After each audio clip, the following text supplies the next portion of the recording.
નમસ્તે વિદ્યાર્થી મિત્રો, આજે કેટલાક સ્વાધ્યાયના દાખલા ગણીએ. એમાં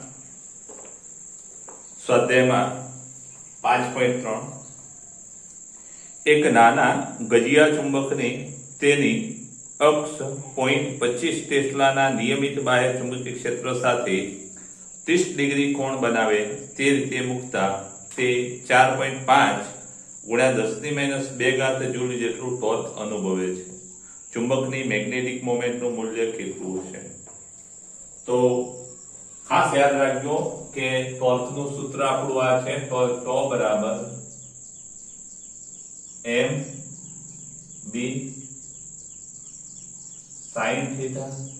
એમાં m છે એ મેગ્નેટિક મોમેન્ટ છે, ચુંબકીય ચાર્જ માત્રા,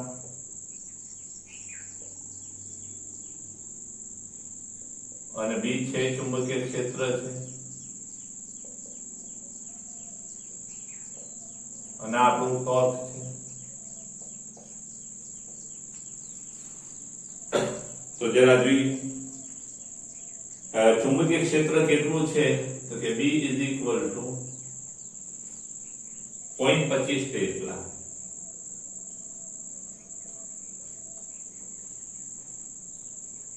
અને 30 ડિગ્રીના ખૂણે મૂકેલો છે.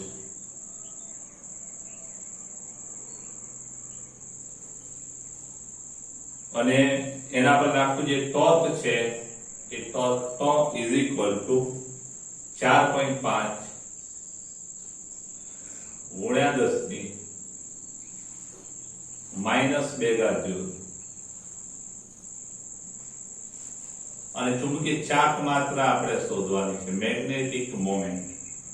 તો આપણું સૂત્ર પેલું રહ્યું કે ટોર્ક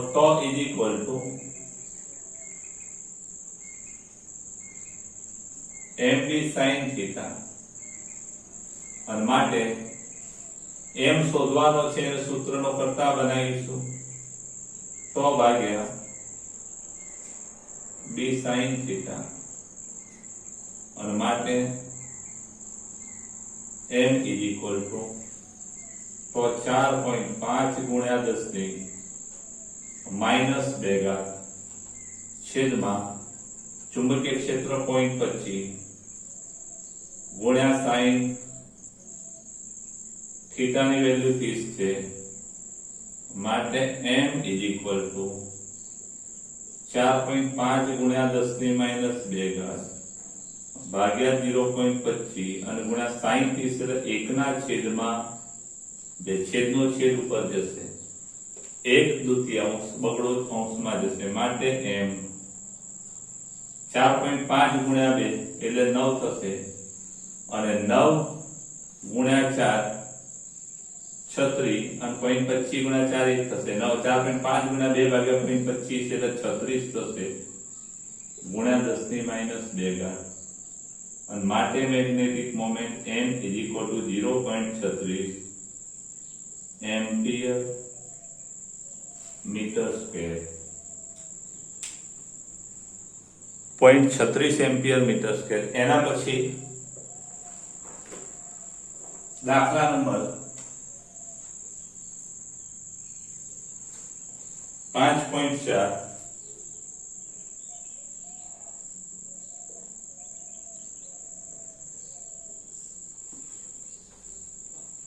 તો એમાં રકમ જરા જોઈ લઈએ કે મેગ્નેટિક મોમેન્ટ m = 0.32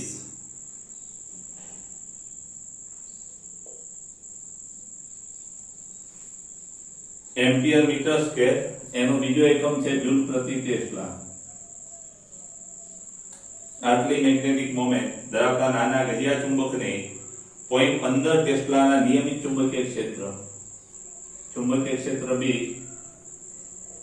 0.15 ટેસ્લા. જો ગજિયો ચુંબક આ ક્ષેત્રના સમતલમાં મુક્ત ભ્રમણ કરી શકે તેમ તો તેની કઈ દિશામાં ગોઠવણી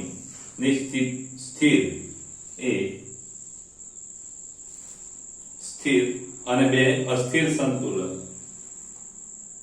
સ્થિર સંતુલન અને બી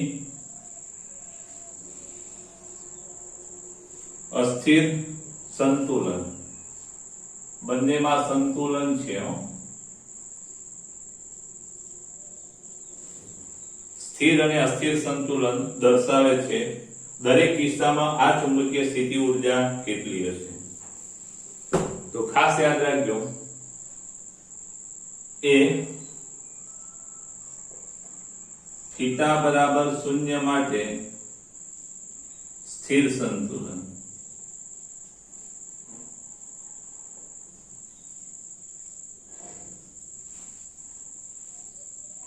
અને એની સ્થિતિ ઊર્જા u is equal to u બી પણ કહી શકાય mb cos થીટા, પણ આગળ માઈનસ. સ્થિતિ ઊર્જાનું સૂત્ર છે mb cos થીટા માટે ub ઇઝ ઇક્વલ ટુ, ખાસ યાદ રાખજો બીજા સૂત્રોમાં કે સ્થિતિ ઊર્જા ub બી પણ લખાય, ખાલી u લખશો તો પણ ચાલશે. તેના માટેનું સૂત્ર કયું તો કે માઈનસ mb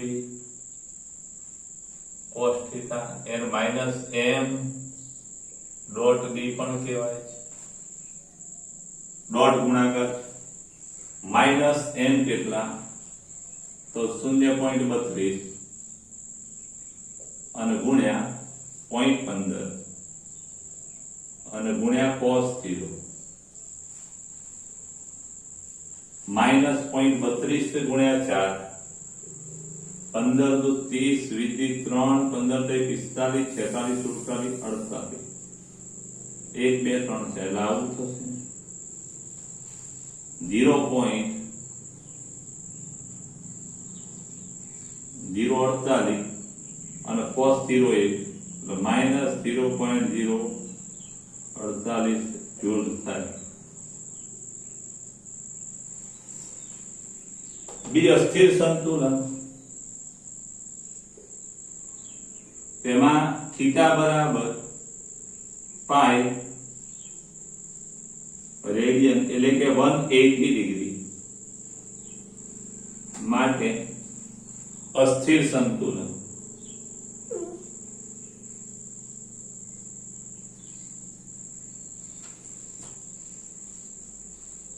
અને માટે UB કેટલું હશે તો કે minus MB cos 180 minus M કેટલા 0.32 ગુણ્યા B 0.15 cos 180 મિત્રો ખાસ યાદ રાખજો માઈનસ 1 ઇઝ ઇક્વલ ટુ પેલાના જેટલી જ વેલ્યુ આવશે પણ માઈનસ માઈનસ પ્લસ થઈ જશે એટલે 0.048 જૂલ આટલી ઉર્જા થાય. કેટલીક વખતે આને આવી રીતે પણ લખવામાં આવતું હોય છે કે આ યુ મિનિમમ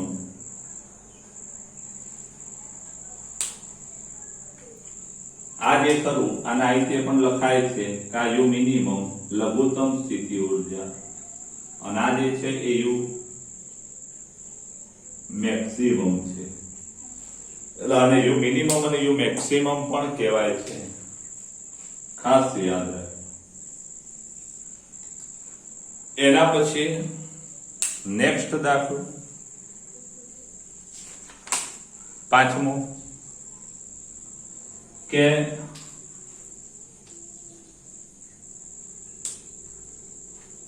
રકમ આપણી આવી છે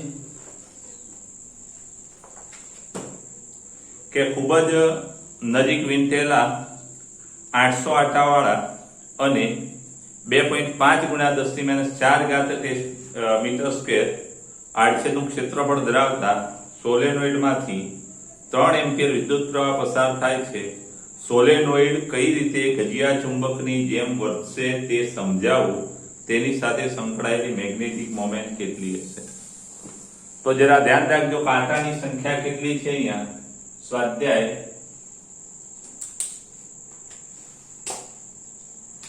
5.5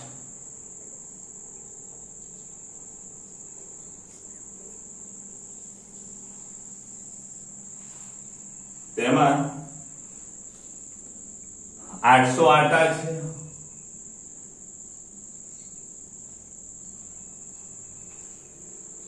અને આડછેદનું ક્ષેત્રફળ એ 2.5 ગુણ્યા 10⁻⁴ મીટર સ્ક્વેર આટલું ક્ષેત્રફળ ધરાવતા સોલેનોઇડમાં 3 એમ્પિયર વિદ્યુત પ્રવાહ પસાર થાય. I = 3 ampere. આ ગજિયા ચુંબકની જેમ કઈ રીતે વર્તશે તો જરા ખાસ યાદ રાખજો. આપણો આ સોલેનોઇડ છે. હવે એમાં આવી રીતે આટા વીંટાળેલા છે. ધારો કે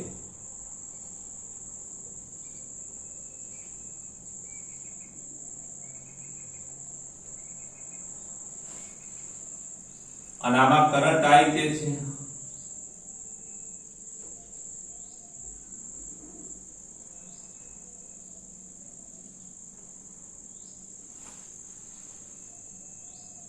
અને ખાસ યાદ રાખજો કે કરંટ અહીંયા આવી રીતે છે અને કરંટ આમ હોવાથી ચુંબકીય ક્ષેત્ર આ દિશામાં હશે એટલે એની જે ચુંબકીય ક્ષેત્ર રેખાઓ છે એ આવી હશે.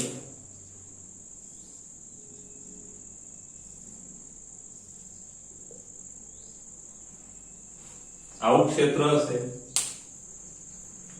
અને આની જે ચુંબકીય ચાક માત્રા છે એ પણ આપણે ગણીશું. પણ આવું ચુંબકીય ક્ષેત્ર હશે એટલે આપણે એમ કહી શકીએ કે દરેક આંટો છે ચુંબકીય ડાયપોલ મોમેન્ટ ધરાવે અને દરેક આંટાની ચુંબકીય ડાયપોલ મોમેન્ટ I a હોય અને આમાં આ છેડો છે અહીંયાથી ચુંબકીય ક્ષેત્ર બહાર નીકળે એટલે આ n છેડા તરીકે વર્તે અને આમાં દાખલ થાય એટલે આ s છેડા તરીકે વર્તે અને આવી રીતે આ સોલેનોઇડ છે એ ચુંબક તરીકે વર્તે ગજિયા ચુંબક તરીકે. પહેલા આપણે એની ચુંબકીય ચાક માત્રા શોધી કાઢીએ. m બરાબર NIA. ખાસ યાદ રાખજો ગજિયા ચુંબકની ચુંબકીય ચાક માત્રાનું સૂત્ર m બરાબર NIA. આટા કેટલા છે 800 ગુણ્યા પ્રવાહ 3 અને ગુણ્યા 2.5 ગુણ્યા 10⁻⁴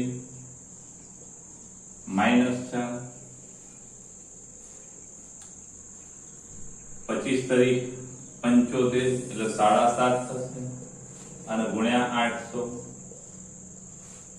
એટલે 8 × 5 = 40 4 8 × 6 = 57 58 એટલે 5800 થશે ગુણ્યા 10⁻⁴ એટલે 0.58 એમ્પિયર ઇન્ટુ મીટર સ્ક્વેર. એટલે આટલી ચુંબકીય ચાક માત્રા તમારી આવશે અને આ જે ચુંબકીય ચાક માત્રા આટલી આવશે એટલે આપણે એમ કહી શકીએ કે આ ગજિયો ચુંબક છે એ જરા જોઈ લઈએ 8 × 40 વિધિ છે 8 × 56 57 58 59 60 થશે એટલે આ 60 થશે એટલે 0.6 થશે એટલે 0.6 ampere metre square magnetic moment ધરાવતા ચુંબકીય ડાયપોલની જેમ વર્તશે. એટલે આપણે પછી પણ એમ કહી શકીએ આમ ગજિયો ચુંબક આમ solenoid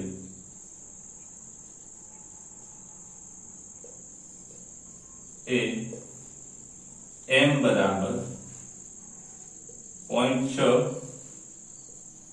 ampere metre square magnetic moment ધરાવતા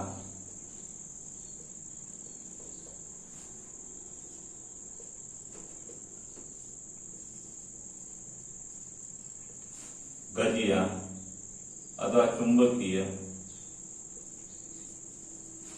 ડાયપોલની જેમ વર્તે.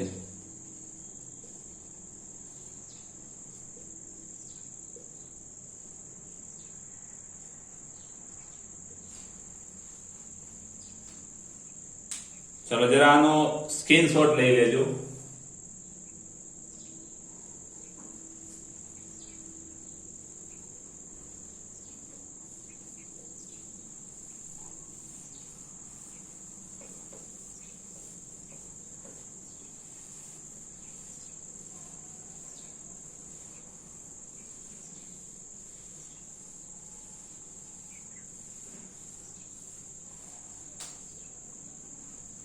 એના પછી દાખલા નંબર 7મો સોરી 6 5.6. તો 5.6 માં રકમ આપણી આવી છે કે ઉપરયુક્ત સોલેનોઇડ ને, એટલે આપણે આ દાખલો ગણ્યો છે, આ સોલેનોઇડ ને ઉપરયુક્ત સોલેનોઇડ ને તેની અક્ષ 0.25 ટેસ્લા જેટલા સમક્ષિતિજ ચુંબકીય ક્ષેત્રમાં ક્ષેત્ર સાથે 30 ડિગ્રીના ખૂણે મૂકવામાં આવે ત્યારે ટોર્ક કેટલું. અહીંયા મિત્રો ચુંબકીય ક્ષેત્ર આપેલું છે, મેગ્નેટિક મોમેન્ટ આપણી કેટલી છે 0.6 ઉપરના દાખલાની.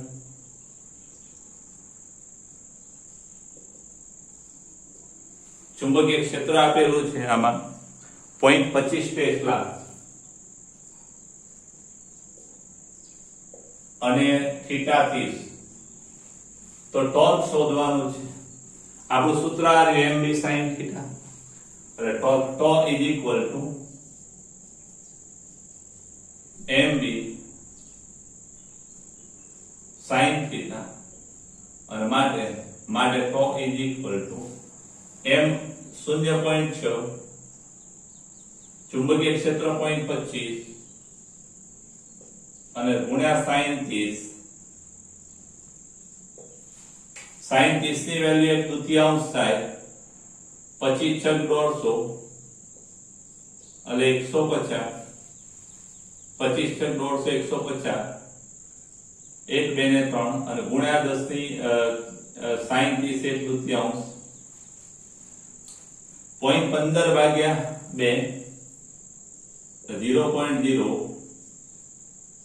0.075 થશે. આટલા ન્યૂટન ઇન્ટુ મીટર ટોર્ક, આટલું ટોર્ક લાગશે 0.075. એના પછી નેક્સ્ટ દાખલો 7મો 5.7.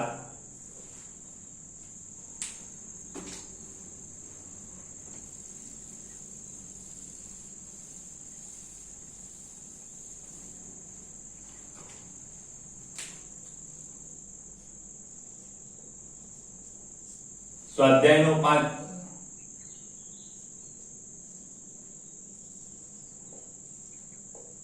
સ્વાધ્યાય 5.7.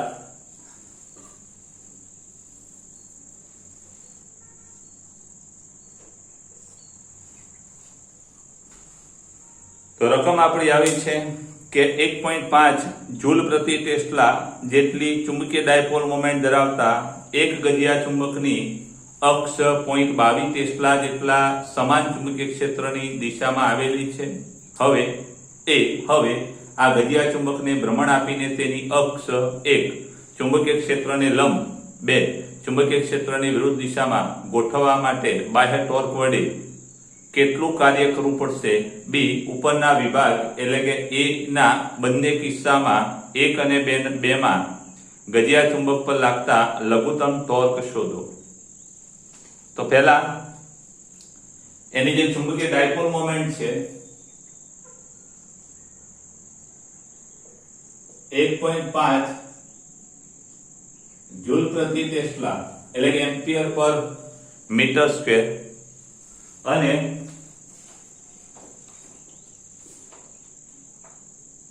નિયમિત ચુંબકીય ક્ષેત્ર 0.22 ટેસ્લા છે. બી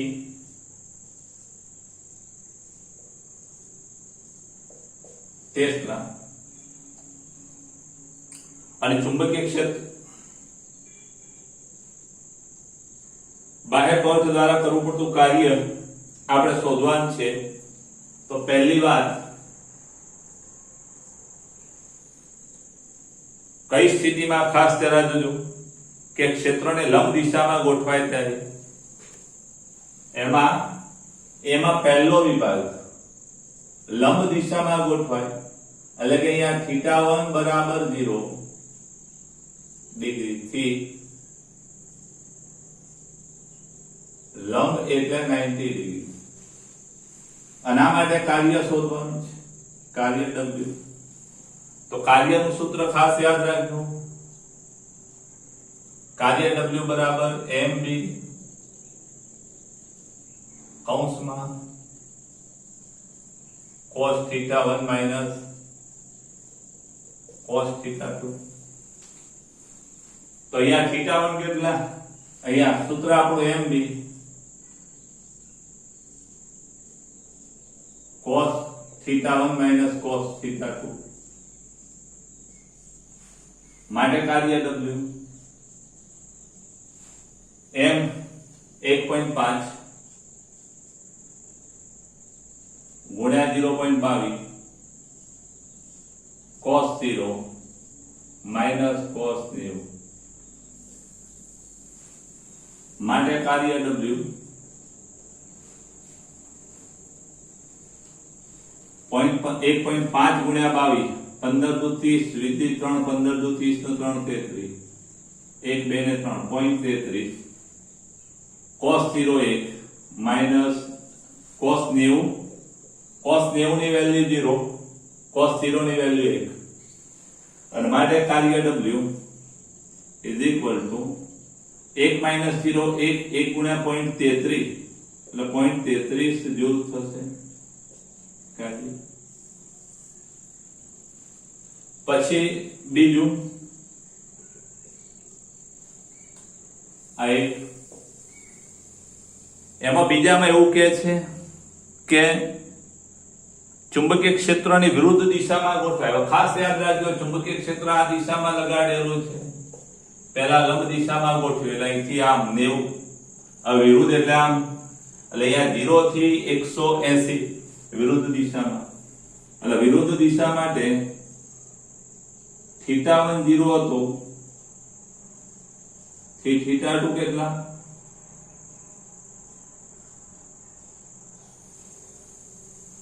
તો હવે કાર્ય કેટલું? mb cos θ 1 minus cos θ માટે W m કેટલા? 1.5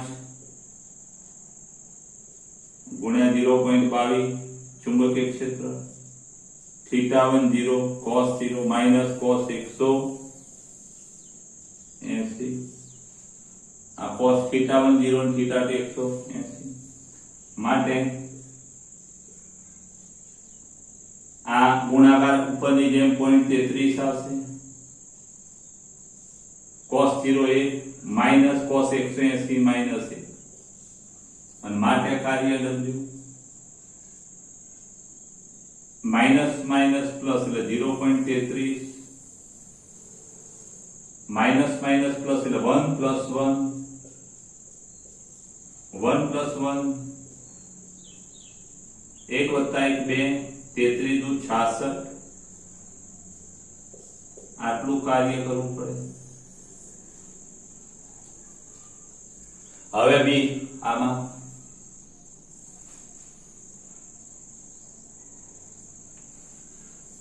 બી માં શું કે છે? વિભાગ A ના બંને કિસ્સા 1 અને 2 માં ગજિયા ચુંબક પર લાગતા લઘુત્તમ ટોર્ક પર પણ શોધો. તો પહેલા કિસ્સામાં ટોર્ક ટો બરાબર mb sin 90. પહેલા કિસ્સામાં થીટા કેવો? 90 થીટા રાખીએ અને થીટા બરાબર 90.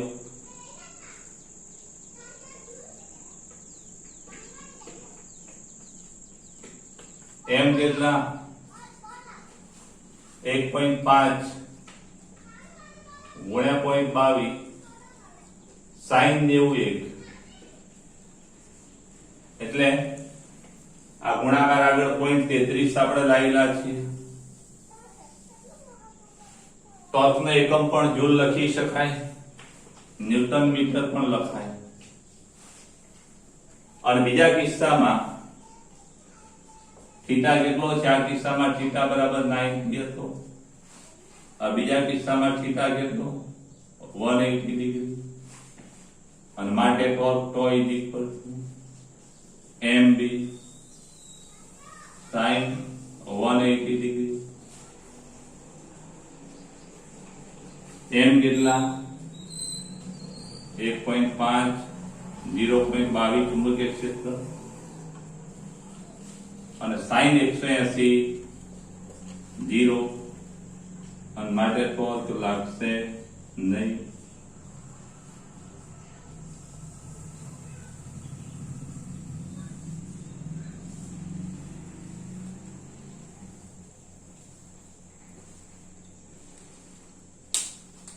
એના પછી દાખલા નંબર 8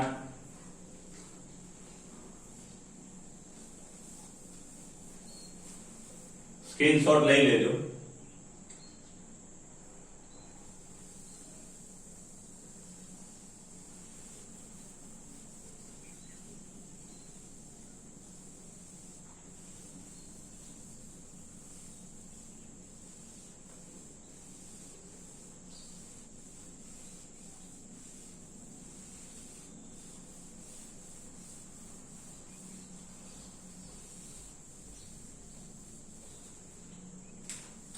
પાંચ 5.8 સ્વાધ્યાય.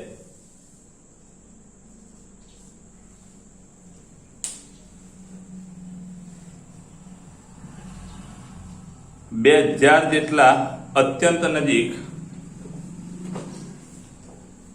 2000 જેટલા અને 1.6 ગુણ્યા 10⁻⁴ મીટર સ્ક્વેર જેટલું આડછેદનું ક્ષેત્રફળ ધરાવતા એક સોલેનોઇડ માંથી 4.0 એમ્પિયર વિદ્યુત પ્રવાહ પસાર થાય છે અને તેને કેન્દ્રમાંથી એવી રીતે લટકાવેલ છે કે જેથી સમક્ષિતિજ સમતલમાં ભ્રમણ કરી શકે. આમ સોલેનોઇડ સાથે સંકળાયેલી મેગ્નેટિક મોમેન્ટ કેટલી હશે? બી. સોલેનોઇડની અક્ષ સાથે 30 ડિગ્રી કોણ બનાવતી દિશામાં 7.5 ગુણ્યા 10⁻² ટેસ્લાનું નિયમિત ચુંબકીય ક્ષેત્ર ઉત્પન્ન કરવામાં આવે તો સોલેનોઇડ પર લાગતા બળ અને ટોર્કના મૂલ્ય કેટલા? તો સોલેનોઇડમાં આંટા કેટલા છે? કે આંટા 2000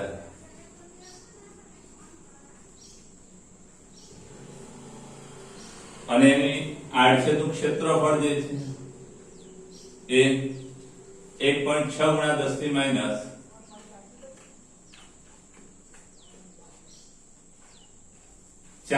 મીટર છે. અને એમાંથી પ્રવાહ પસાર થાય છે 4.0 એમ્પિયર એટલે 4 એમ્પિયર.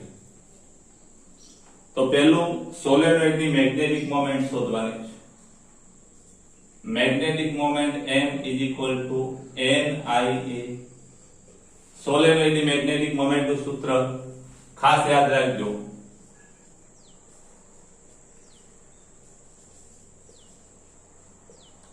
સોલેનોઇડ માટે મેગ્નેટિક મોમેન્ટ M NIA. સૂત્ર આવી ગયેલા છે પણ સાઈડમાં લખતા જઈએ.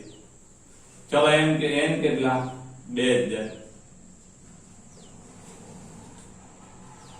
પછી પ્રવાહ કેટલો છે? 4 એમ્પિયર. 0.0 ના લખીએ ચાલે અને 1.6 આડછેદનું ક્ષેત્રફળ ગુણ્યા 10⁻⁴.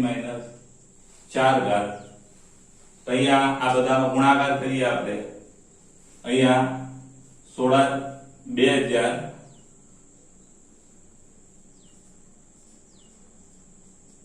16 × 64 4 દુ 8 અને 6 દુ 12. અહીં એક પોઈન્ટ કપાશે પણ 3 મીંડા એટલે 2 મીંડા બીજા ઉમેરાશે એટલે આપણો જવાબ આવશે 1 2 3 ને 4 -4 ઉડી જાય એટલે 28 થશે. અહીંયા એક પોઈન્ટ m બરાબર 1.28 એમ્પિયર મીટર સ્ક્વેર આ એની મેગ્નેટિક મોમેન્ટ થઈ. હવે 1.28 હવે બી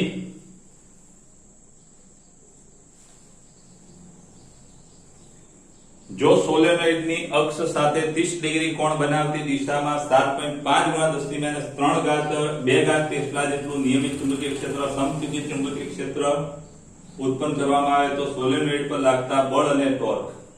તો ખાસ યાદ રાખજો થીટા બરાબર 30 ડિગ્રી સેન્ટીગ્રેડ નહીં આવે તો પહેલા બળ કેટલું તો બળ F શું થશે તો કે ખાસ યાદ રાખજો કે સોલેનોઇડના બંને ધ્રુવોના ધ્રુવમાન સમાન હોય.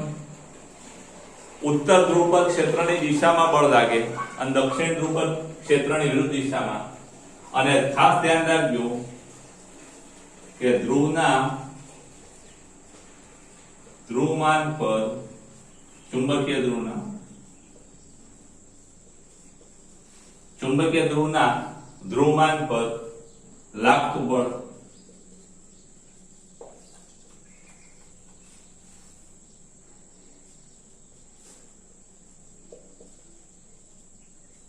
F કેટલું F બરાબર એનું ધ્રુવમાન જેને આપણે QS કહીએ છીએ સોરી QM કહીએ છીએ મેગ્નેટિક પોલ અને ગુણ્યા ચુંબકીય ક્ષેત્ર બી. ખાસ યાદ રાખજો આમાં આ જે F છે એ F n ધ્રુવ પર લાગે તો QM ગુણ્યા B ક્ષેત્રની દિશામાં હોય અને S ધ્રુવ પર લાગે તે બળની દિશા કઈ હોય તો QM ગુણ્યા B પણ ક્ષેત્રની વિરુદ્ધ દિશામાં હોય. એટલે આટલી વસ્તુ જરા ખાસ યાદ રાખજો. તો બળ F શું થાય તો કે S n ધ્રુવ પર લાગતું બળ અને વત્તા S ધ્રુવ પર લાગતું બળ. n ધ્રુવ પર લાગતું બળ કેટલું તો કે ધ્રુવનું ધ્રુવમાન QM અને ગુણ્યા ચુંબકીય ક્ષેત્ર B અને S ધ્રુવ પર કઈ દિશામાં લાગશે કે ચુંબકીય ક્ષેત્રની વિરુદ્ધ દિશામાં એટલે -QM ગુણ્યા સદિશ B. એટલે આમાં કિંમતો ના મૂકો તો બી જવાબ આપણો 0 આવી જશે. એટલે બળ કેટલું લાગશે પરિણામી બળ 0 ન્યૂટન. હવે ટોર્ક બરાબર mb sin થીટા m કેટલા 1.28 ગુણ્યા ચુંબકીય ક્ષેત્ર B કેટલું કેટલા ચુંબકીય ક્ષેત્રમાં મૂકવાનું કીધો છે 7.5 × 10⁻². ખાસ યાદ રાખજો અહીં B બરાબર કેટલા લીધા થીટા બરાબર 30 ડિગ્રી અને B બરાબર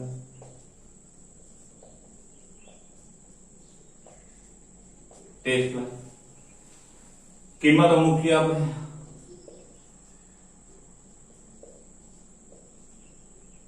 -2 અને ગુણ્યા sin 30 sin 30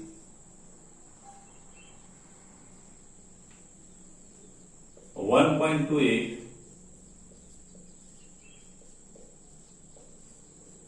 sin 30 અહીંયા ભાગાકાર કરશો આ બે 1.28 ભાગ્યા 2 એટલે 0.64 થશે. 0.64 ગુણ્યા 7.5 કરશો એટલે તમારો જવાબ આવશે 0.048 -2 સાથે 4.8 તમારો જવાબ આવશે ગુણ્યા 10⁻². એટલે 0.48 ન્યૂટન ઇન્ટુ મીટર. આટલું ટોર્ક લાગે. હું જરા કરી દઉં 1.28 7.5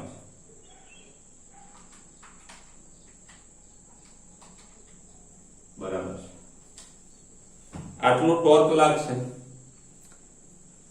અને હવે એક એના પછીનો દાખલો જરા આનો સ્ક્રીનશોટ લઈ લેજો તમે. લઈ લીધો. સ્વાધ્યાય 5.9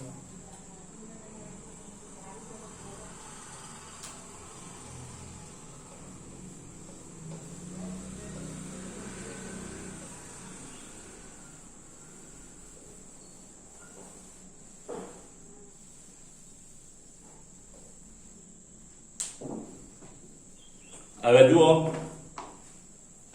આ એક સરસ દાખલો છે. આવર્તકાળનું સૂત્ર તમને ખબર હોવી જોઈએ. આવર્તકાળ T = 2π વર્ગમૂળમાં જડત્વની ચાપ માત્રા અને ભાગ્યા mb. આવૃત્તિ આનો વ્યસ્ત થાય. જરા જોઈએ 5.9 16 આંટા અને 10 સેન્ટીમીટર ત્રિજ્યા ધરાવતું એક વર્તુળાકાર ગૂંચળું. ધ્યાન રાખજો, આંટા કેટલા? તો કે આંટા n = 100 અને ત્રિજ્યા r = 10 સેન્ટીમીટર. 10 સેન્ટીમીટર 0.1 મીટર ત્રિજ્યા ધરાવતું એક વર્તુળાકાર ગૂંચળું. 0.75 એમ્પિયર વિદ્યુત પ્રવાહ. I કેટલો? એમ્પિયર વિદ્યુત પ્રવાહ ધરાવે છે અને 5 × 10⁻² ટેસ્લાનું મૂલ્ય, ચુંબકીય ક્ષેત્રનું મૂલ્ય કેટલા ટેસ્લા છે? તો કે 2.5 સોરી 5 × 10⁻². અહીંયા 0.0 છે, ના લખો. મૂલ્ય ધરાવતા બાહ્ય ચુંબકીય ક્ષેત્રને લંબ સ્થિતિમાં રહેલું છે. લંબ સ્થિતિમાં એટલે θ1 કેટલો ભાઈ? 90 ડિગ્રી. θ1 90 ડિગ્રી માં રહેલું છે. હવે આગળ જ્યારે ગૂંચળાને થોડુંક ગુમાવીને છોડી દેવામાં આવે ત્યારે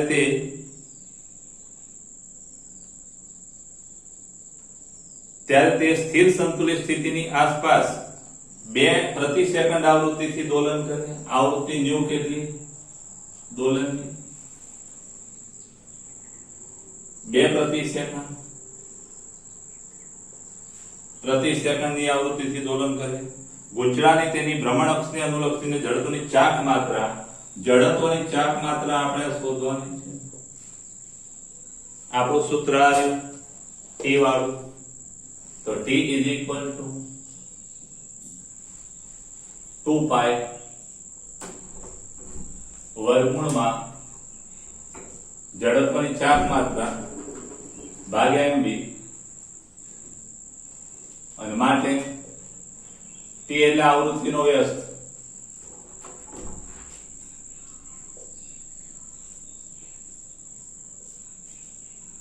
mb બંને બાજુ આપણે વર્ગ કરીએ, કારણ કે આપણે તો જડત્વની ચાક માત્રા શોધવાની છે જે વર્ગમૂળમાં છે, એટલે બંને બાજુ વર્ગ કરીએ. તો 1/μ² = 2 × 4π². જડત્વની ચાક માત્રા અને ભાગ્યા mb. અને માટે જડત્વની ચાક માત્રા I શું થશે? તો કે આ બાજુ આવશે mb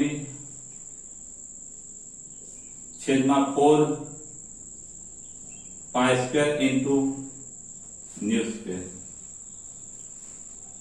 માટે જડત્વની ચાક માત્રા m. ખાસ ધ્યાન રાખજો, અહીંયા m આપણી પાસે m સીધો નથી આપ્યો, પણ m નું સૂત્ર આપણું કયું? સોલેનોઇડ માટે NiA. એટલે m ની જગ્યાએ શું લખી શકે? n × I × b અને છેદમાં 4π² × μ². અને માટે જડત્વની ચાક માત્રા = NI. E એટલે πr². ખાસ ધ્યાન રાખજો, સોલેનોઇડની ત્રિજ્યા આપેલી છે એટલે એનો આડછેદ કેવો હોય? કારણ કે ગૂંચળાની ત્રિજ્યા આપી, ગૂંચળાની ત્રિજ્યા આપી તો આડછેદ શું થાય? πr². એ આપણો 1 થશે. એટલે આડછેદનું ક્ષેત્રફળ શું થશે? એ બરાબર પાય આર સ્ક્વેર, કારણ કે આપણું ગૂંચળું આવું હશે ને પાય આર સ્ક્વેર, અને ચુંબકીય ક્ષેત્ર બી પછી કિંમતો મૂકીએ છીએ અને છેદમાં 4 પાય સ્ક્વેર ગુણ્યા આવૃત્તિ સ્ક્વેર. અહીંયા પાય અને પાય સ્ક્વેર ઉડી જશે અને માટે આપણું સૂત્ર આવું થશે ni r સ્ક્વેર બી અને છેદમાં 4 પાય ન્યુ સ્ક્વેર. કિંમત આપણે હવે મૂકીએ માટે જડત્વની ચાક માત્રા ઇઝ ઇક્વલ ટુ આટા કેટલા છે 16 ગુણ્યા પ્રવાહ કેટલો 0.75 ગુણ્યા r સ્ક્વેર 0.1 નો વર્ગ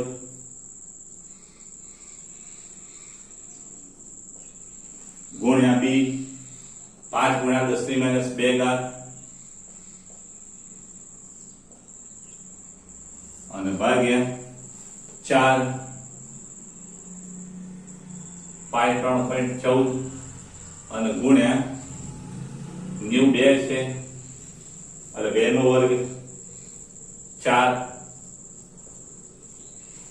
હવે જરા આનું કેલ્ક્યુલેશન કરીએ આપણે તો આવું થશે 16 ગુણ્યા 0.75 ગુણ્યા 0.1 ગુણ્યા 0.1 ગુણ્યા 5 10 ની માઈનસ 2 ઘાત એટલે ભાગ્યા 100 ભાગ્યા 4 ને 2 દુ 4 4 + 16 ભાગ્યા 16 અને ભાગ્યા 3.14 એટલે તમારો જવાબ થશે 3 મીંડા પછી 11 9. 3 મીંડા પછી 11 9 માટે જડત્વની ચાક માત્રા આ ઘાત ના લીધી હોય તો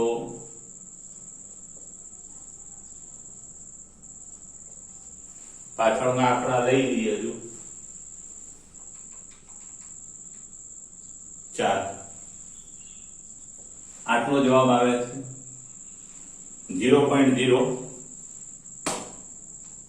હવે આમાં તમે ઘાત થોડી આગી પાછી કરી શકો માટે જડત્વની ચાક માત્રા 2 પોઈન્ટ હજુ કુદા 1.194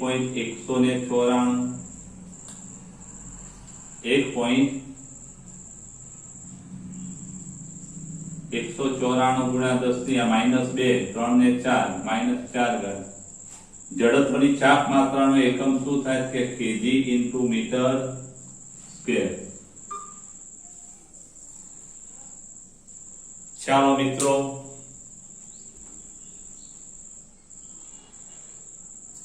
ખાસ યાદ રાખજો આ બહુ અગત્યના દાખલા છે. તો આ દાખલા તમે બહુ ઈઝી પણ છે, માર્ક્સ લેવા માટે પણ બહુ સરળ છે. તો તમે આ દાખલા બહુ સારી રીતે ગણી કાઢજો, આનો સ્ક્રીનશોટ લઈ લેજો. ચલો લઈ લીધો.